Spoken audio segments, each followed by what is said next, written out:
Hey everyone, Jacob Slade from SteamFirst.com back again, and today I'm reviewing Procyon, available, of course, for Steam. It's a shoot-'em-up, a 2D shoot-'em-up, which is a genre not particularly strong on Steam. There's not a lot of 2D shoot-'em-ups on Steam, though the trend seems to be the ones that are on Steam are generally pretty good. Procyon is exactly that.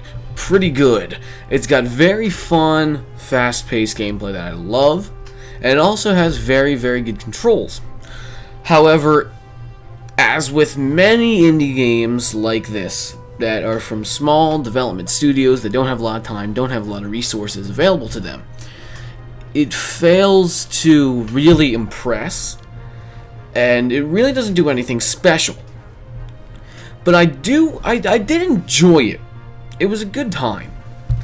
The gameplay is pretty challenging, which I actually think is a good thing, because shoot-'em-ups have a history of being very challenging. Now, this is not even close to the hardest shoot-'em-up you'll ever play, but it is decently challenging. There's not a ton of stuff on screen at once, but again, decently challenging. The gameplay is fun. I really did have fun playing it for a little while at a time, playing it in short, like 20-minute bursts. But it does get boring pretty fast because there's just nothing special about the game. It is fast-paced. There's always enemies on screen at pretty much all times, though there's not a lot of them on screen at all times. There are different attacks you have, but there's no like power-ups or bonus points or anything like that. There are bosses, but the bosses are actually really easy compared to the regular levels themselves, which I found weird.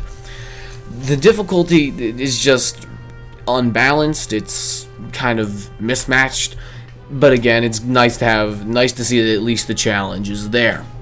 The game also has decent humor. I was surprised because I did not know that this game would try to be funny at all. But as I launched the game, there's a nice little cutscene in the beginning to give you some backstory, though of course there's not a lot of story involved. But the narrator and the script is pretty, like, I chuckled. It's not the funniest thing, but it's decent.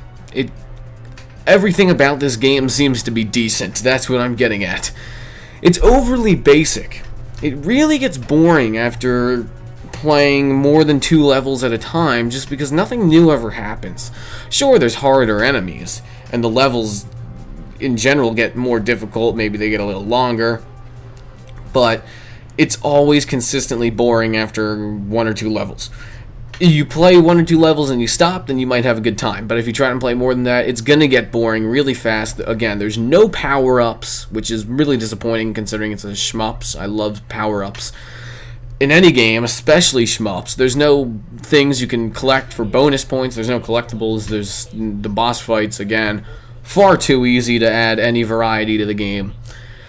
The soundtrack and graphics are the final thing that are really, I thought these would help the game. Unfortunately, they didn't. The soundtrack and graphics are both really cheesy.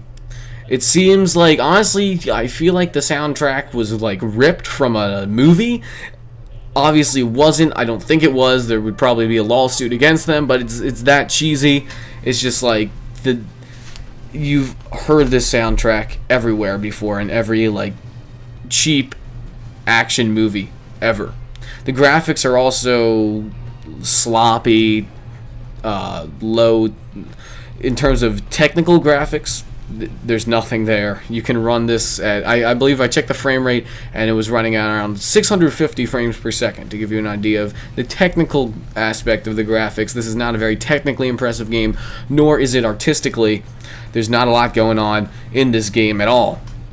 And unfortunately, Procyon is another indie game that had a lot of potential, and I'm going to assume it was due to the lack of resources and the fact that it is a small indie title. It doesn't feel finished. It couldn't really flesh out any of the ideas that it had. It's way too basic. It's way too boring. It could have been a very good game. The controls I really liked. They were super sensitive. Every time you even just barely nudged the analog stick on the Xbox 360 controller, which is what I used to play. I'm not even sure if this game has keyboard support, honestly, because when I first booted it up, I did not have my controller plugged in, but it said press the start button. So I plugged in my controller and assumed it only works with controller. I really don't know. The controls were actually very good, though. They were very easy, and they were also extremely responsive. I was actually impressed with how responsive they were. Really, just tap the analog stick and it moved. And that's good, especially in a game where you're constantly dodging bullets. Again, the fundamentals are there, as with many of the indie games I've reviewed in the past few weeks, but nothing is really standout at all. It gets boring quickly, but it was a good attempt. I'll give it that. Procyon is not exactly a game you should go hunt down and save your allowance for, but I guess if you have a little extra cash in your Steam wallet, it's worth a try if you really, really like shmups and you have nothing to play at all. Otherwise, I'm sorry, but I cannot recommend this game. Thanks for watching, guys. I'll see you next time. If you enjoyed this review, a link to my channel, as well as all my other social media and stuff, is in the description of the video. And of course, subscribe to the Steam First YouTube channel as well. I'll see you later.